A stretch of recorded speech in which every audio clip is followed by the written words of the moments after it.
A gente vai falar aqui sobre tradução dos livros da Bíblia e a gente já conversou um pouco sobre a composição, a gente conversou sobre a seleção, a gente conversou a respeito da reprodução e agora a gente vai falar um pouquinho a respeito da tradução. E aí, antes dos textos neotestamentários serem escritos, os textos sagrados do Antigo Testamento foram escritos em hebraico antes do cativeiro na Babilônia e foram escritos em parte deles em aramaico depois do cativeiro na Babilônia. Nos dias de Jesus, a língua dominante era o grego comum, ou chamada de grego koiné, e nessa língua que os escritores do Novo Testamento registraram os textos que nós temos como sagrados. Os apóstolos eles recorriam ao Antigo Testamento grego, traduzido do hebraico e do aramaico. E o nome desta tradução é conhecido como Septuaginta, ou a Bíblia grega dos 70. A gente falou sobre essa tradução na semana passada. Por volta de 400 depois de Cristo, a língua dominante era o latim.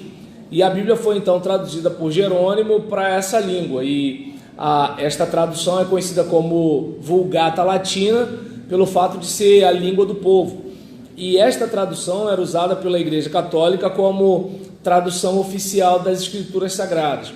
E aí eu não sei se vocês lembram que essa tradução continha aqueles livros que não eram tidos como canônicos pelo Concílio de Jamnia, não eram tidos como canônicos também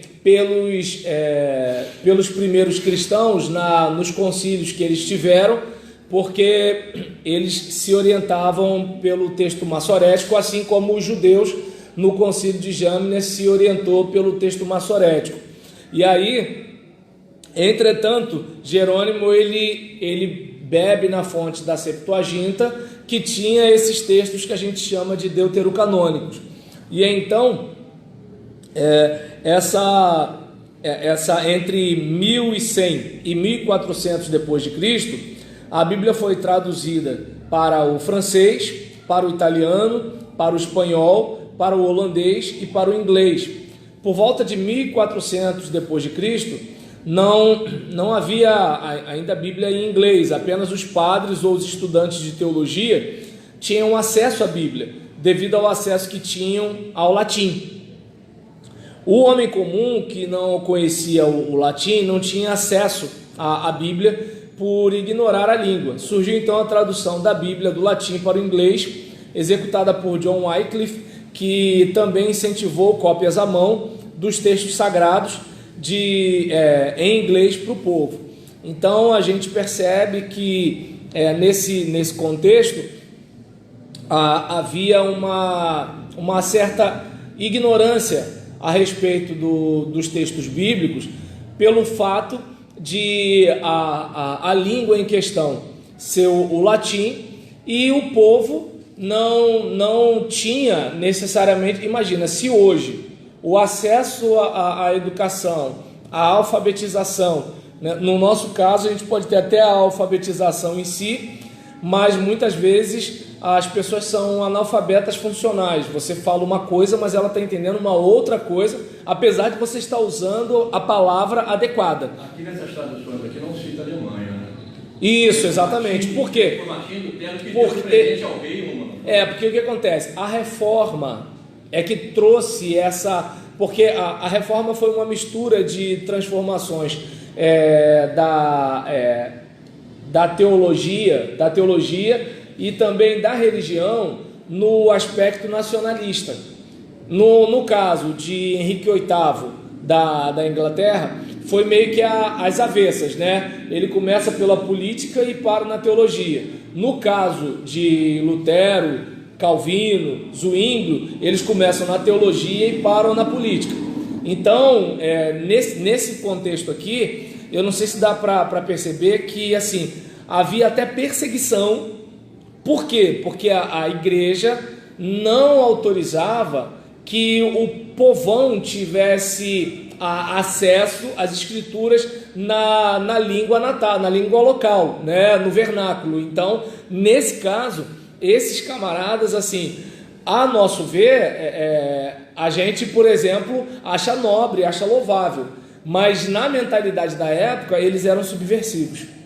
Entende? Então, a mentalidade pós-reforma é diferente desse contexto aqui. Entende? Aí... Oi. No caso, John Wycliffe, né? Ele traduziu do latim para o inglês. Né? Isso. Mas eu sempre entendi que Lutero, foi ele quem trouxe a Bíblia para o povo, né? Para o povão, né? Vamos dizer assim. Mas seria regiões, por exemplo, ele aqui está falando do inglês. Lutero para o alemão, alguma coisa assim? Porque o que acontece é que assim, essa movimentação, bem antes de Lutero nascer, existia. O que acontece é que Lutero ele tinha um suporte político que esses caras não tinham.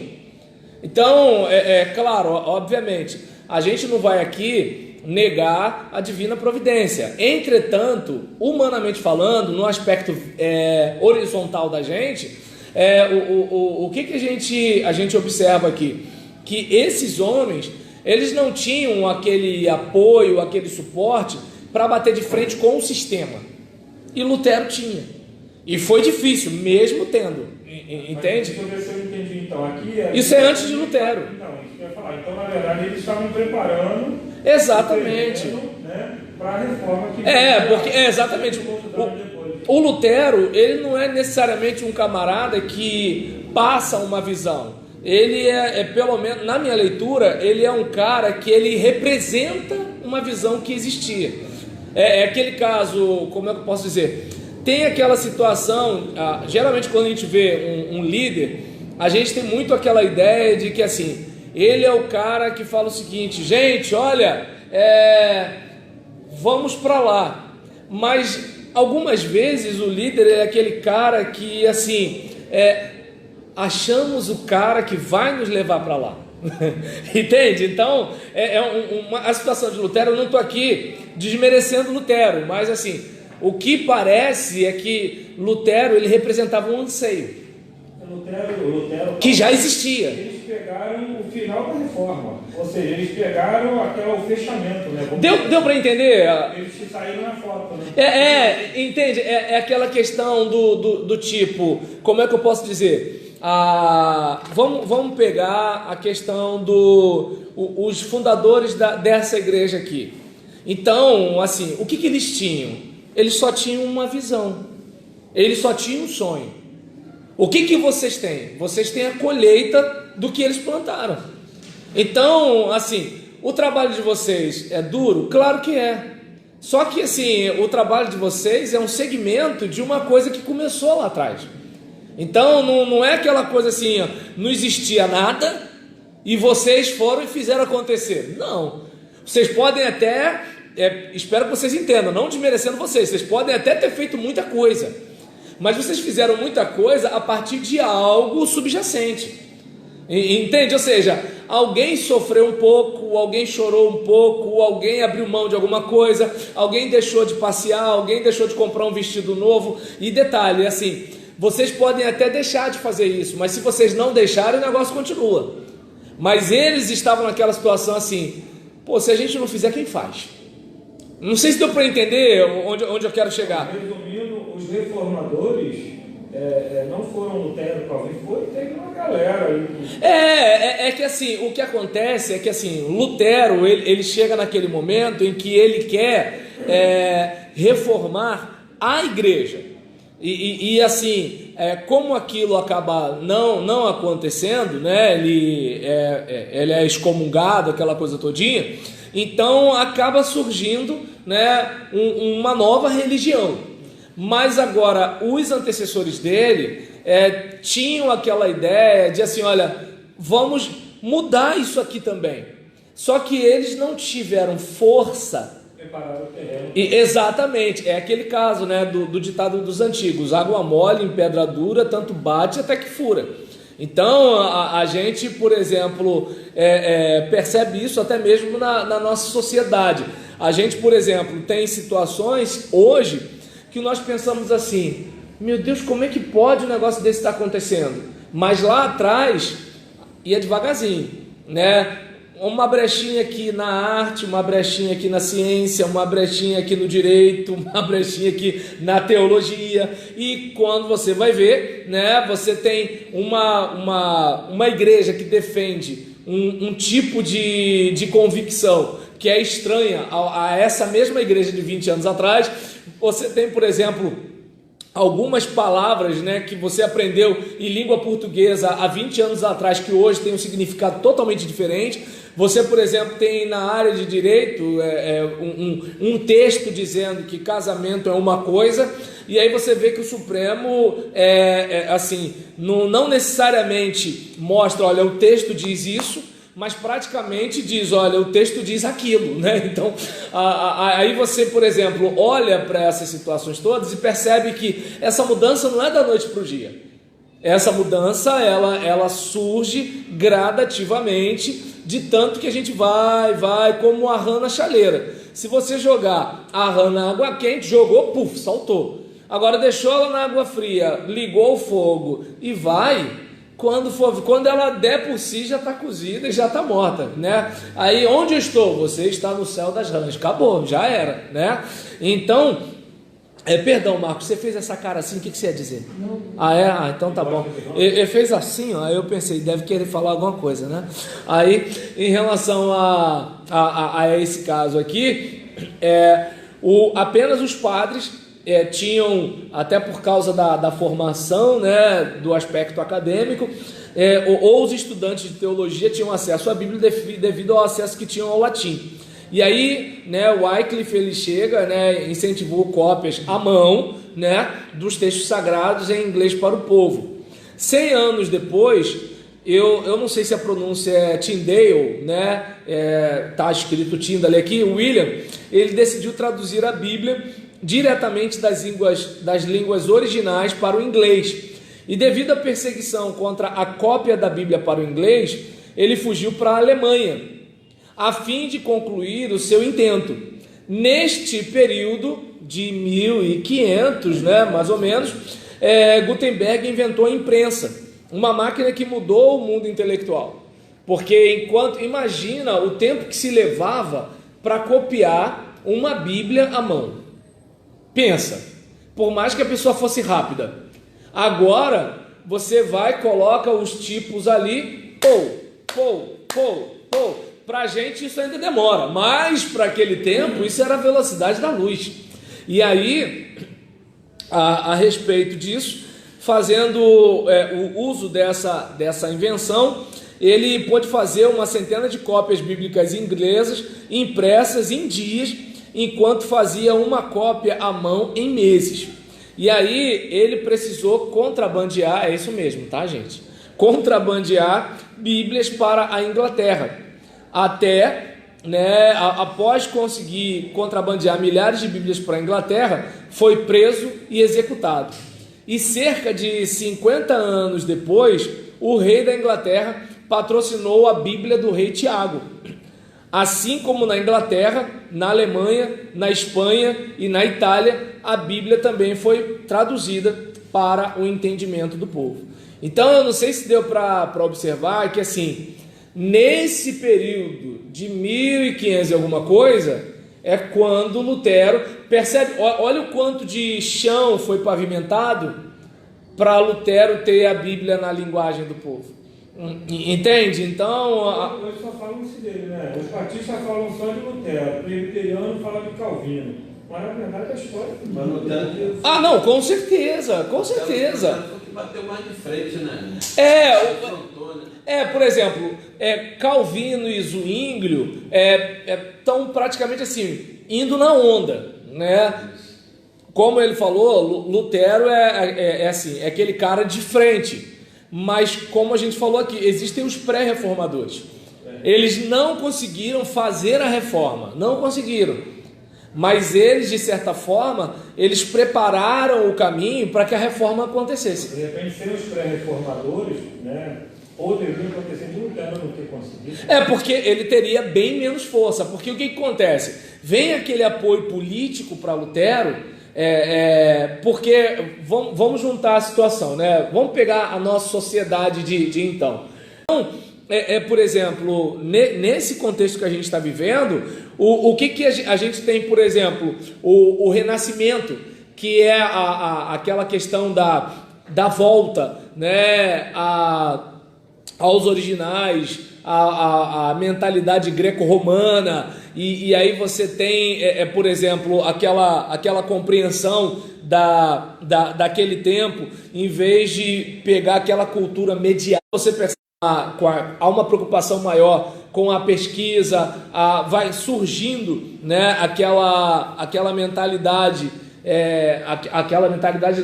aquele modo de perceber a realidade pela perspectiva científica. Então a gente vai, por exemplo, vai passando o tempo, você vê que chega até o iluminismo, né? Ou seja, um contraponto à mentalidade medieval, né? E agora vamos para a razão. Então você, por exemplo, percebe que assim, essas coisas começam a fazer efeito, né? na mentalidade do povo. Ou seja, a cultura popular vai mudando, né? Então, como eu disse, a cultura muda. Os políticos começam a perceber o seguinte: espera aí, por que a gente tem que ficar na subserviência de Roma, a Roma? Por que a gente tem que ficar de cabeça baixa para o Papa? Por que assim, a gente vai pegar esse caminho se a gente pode ter um outro caminho? Como assim? Olha, tem um homem chamado Lutero. E aí, claro, estou aqui, estou romanceando o negócio, né? Estou criando uma história, né? Naturalmente ele já vinha se destacando em algum... Tá dando para entender? Como aquele caso, por exemplo, Martin Luther King Jr., Gandhi, esses caras assim, eles, por exemplo, são sonhadores. Eles são aqueles caras que assim, olha, eu acredito que existe essa possibilidade. Mas assim, existem pessoas que falam assim: opa, vamos pegar essa onda.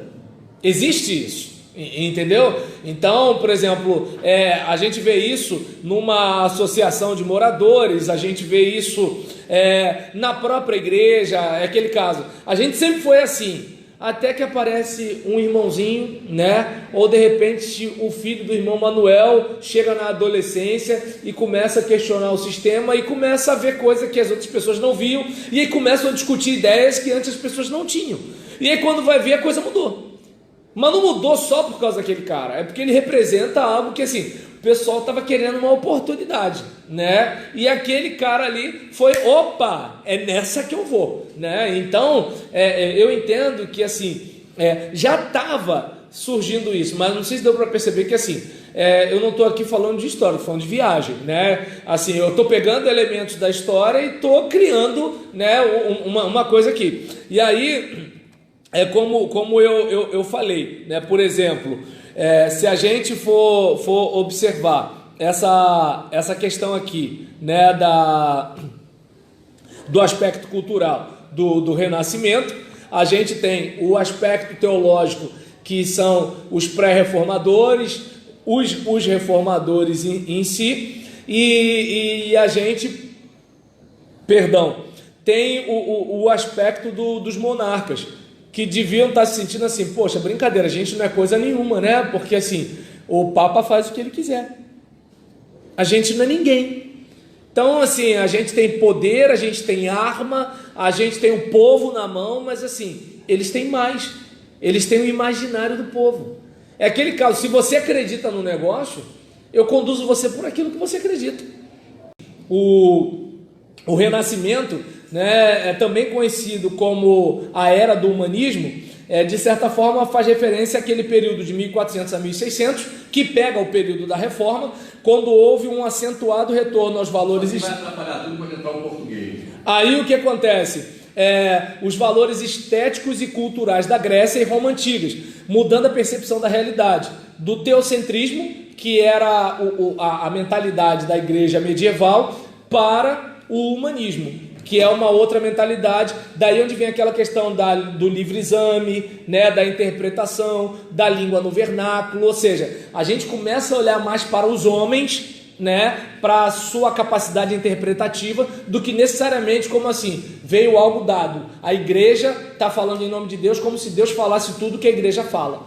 Então o Renascimento, culturalmente falando, ele mexe com a questão da teologia, porque a cultura começa a mudar e a volta aos originais começa a acontecer, né? E aí, por exemplo, a gente tinha fechado, né, na questão da Bíblia do Rei Tiago, e é engraçado a ironia, né, em que assim, nós temos o cara é morto porque traduz a Bíblia para o inglês, depois, né, a gente passa o tempo, tem a Bíblia do Rei da Inglaterra, né, no vernáculo, e aí, seguindo, né, em 1681, um português chamado João Ferreira de Almeida. Não era João, era Manel. Ah, tá bom. Aí o que acontece?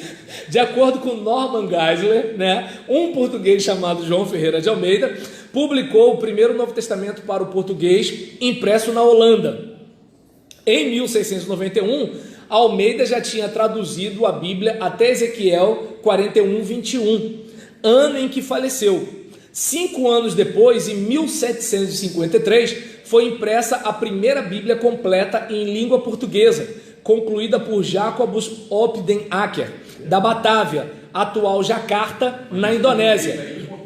E aí, assim, nesse caso aqui, essa obra é concluída na Indonésia, já não é nem em Portugal, certo? Ele era português, olha só, João Ferreira, ele era português, publicou...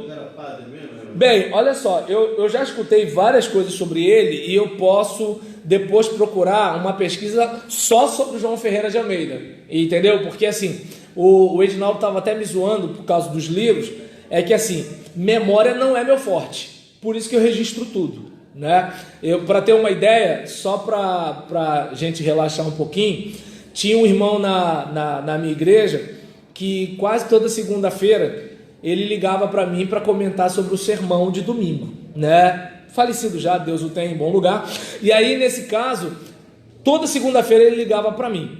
E aí, nisso, primeiro ele começava, né? Pastor Roberlan, o pastor é brilhante, é inteligente, eu não sei o que lá. Na primeira vez eu até achei que eu era o máximo. Mas aí chega a hora que ele faz o mais. Na hora do mais, aí começa. Mas o irmão falou isso, falou aquilo outro, não sei o que, não sei o que, não sei o que lá. O que eu comecei a fazer? Gravar os sermões. E aí eu liguei. Rafael, tem como você baixar o arquivo que está lá no computador da igreja para eu ouvir o sermão com o irmão fulano de tal? Então o que acontece? Memória não é muito meu forte, então isso eu compenso com registro.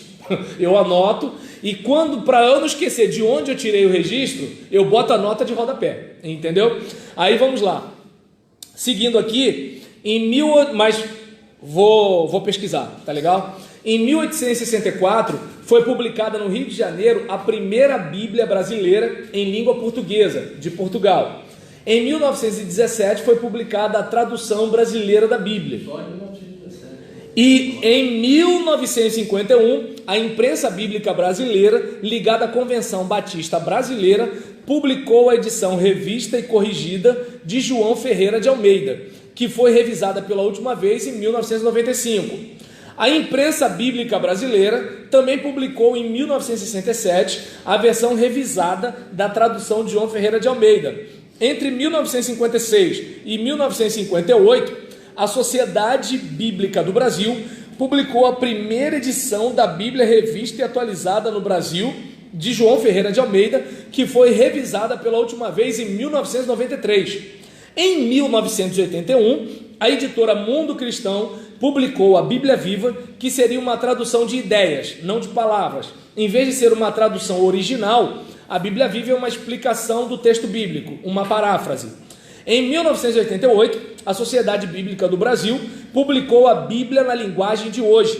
É uma tradução que visa dispor o texto bíblico numa linguagem popular falada pelas pessoas comuns no dia a dia. Esta tradução sofreu uma revisão que resultou na nova tradução na linguagem de hoje, publicada no ano 2000. Em 1994, a Sociedade Bíblica Trinitariana publicou a Almeida Corrigida Fiel. E em 2001 foi publicada a nova versão internacional pela editora Vida, uma tradução direta do original em linguagem contemporânea, com clareza e fidelidade, com participação de brasileiros do nosso tempo, como o pastor Luiz Saião. Não sei quantos aqui já ouviram falar dele, um biblista muito bom. E a Bíblia continua influenciando nossas vidas. Claro que a gente tem a Almeida do século 21 e assim, aí a coisa vai caminhando, mas eu não sei se deu para perceber que assim, a coisa começa com o português que traduz na Holanda e que conclui a obra na Indonésia.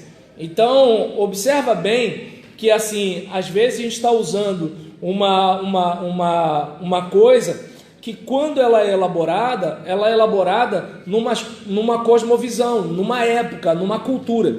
E quando vai passando o tempo, há uma necessidade de alguns ajustes. Por quê? Porque a língua é dinâmica.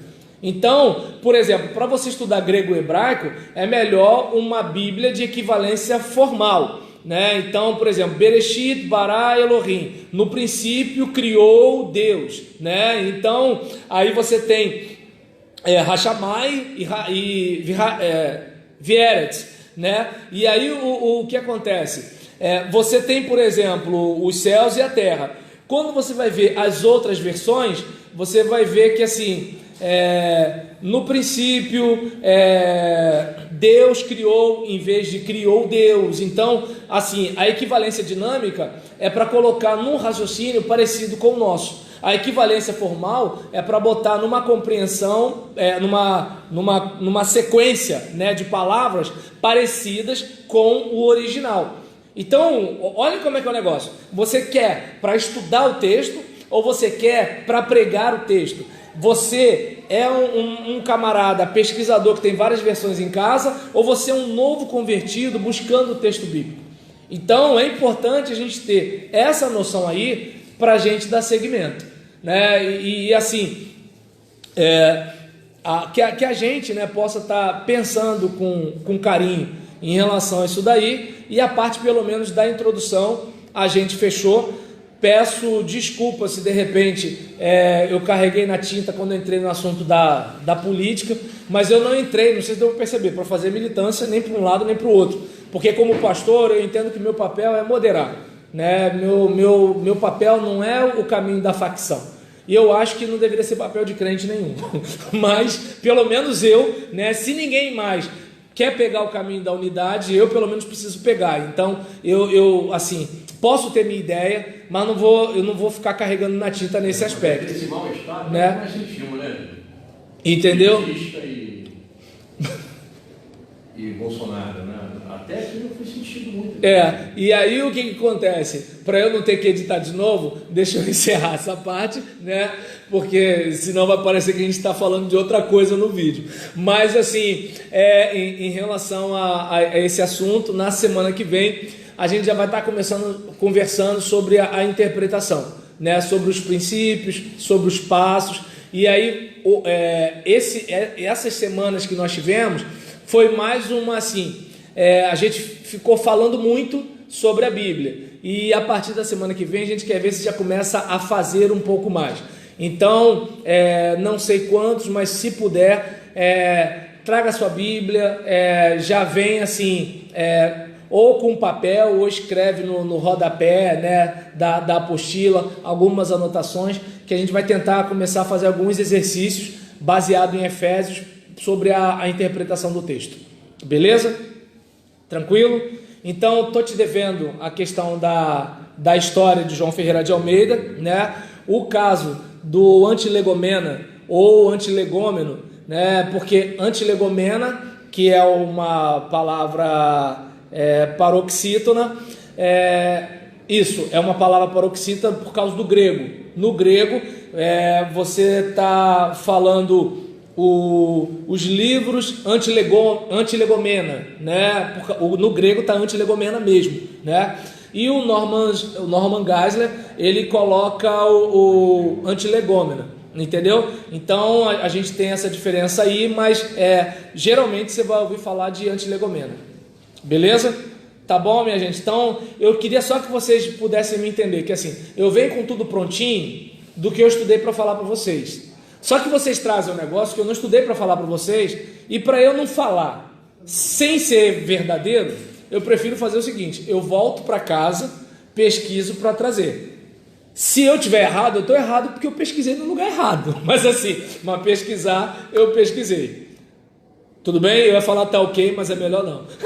Tudo certo? Então, vamos encerrar, né?